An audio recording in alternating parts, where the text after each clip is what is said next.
বৃষ্টি ভেজা গভীর রাতে লোহার গ্রিলের দোকানে চুরির ঘটনা চাঞ্চল্য ছড়িয়েছে নকশালবাড়ি উত্তর রংখোলা এলাকায়।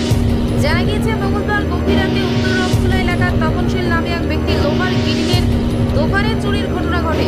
চোরের দল বৃষ্টিকে কাজে লাগিয়ে দোকানের সামনে পিকআপ গাড়ি করে প্রায় ৮০,০০০ টাকা লোহার সামগ্রী নিয়ে সম্পদ দেয়।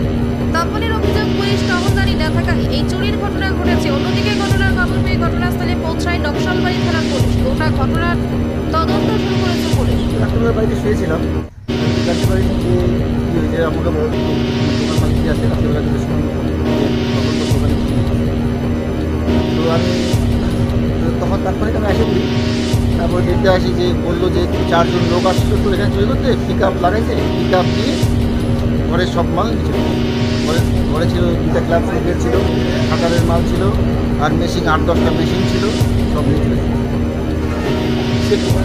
মানে গ্রিলের দোকান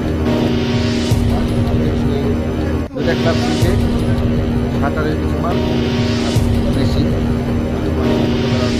মোটামুটি 70-80 হাজার টাকার মতো মাল। বন্ধ বলে তখন কিছু কাকে বলবো, এখন সন্দেহ তো চোর কী হইতে পারে তার সন্দেহ এখন তখন করছি না। কিন্তু রাত্রেবেলা একটা গাড়ি ঘোরাঘুরি করছে, যেটা গাড়ির নম্বর ছিল 05 এখানে ঘোরাঘুরি করছিল। ওই তো গাড়িও নিয়ে আসছে চোরে, 4 জন মিলে আসছে, পিক আপ গাড়ি নিয়ে আসছে, সেম গাড়ি। পুলিশকে কমপ্লেন করছি, এখন তো পুলিশেরও কোনো এখনও তো আটা পাতা নেই। আর রাত্রেবেলা করে পুলিশ আগে যদি মোবাইল ডিউটি করতো, এখন পুলিশও রাত্রেবেলা করে আসে না, আর পুলিশেরও কোনো অ্যাক্টিভিটি নেই বেশি।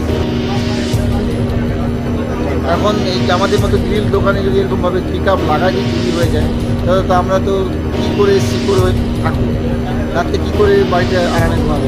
সিকিউর বলে এখন কোনো কিছুই থাকবে না। আমাদের গ্রিল দোকানে যদি এরকম চুরি হয়ে যায়, পিক আপ লাগাই দিয়ে, তো সাধারণত দোকানে তো কীভাবে চুরি হবে তার তো কোনো চিন্তা নেই।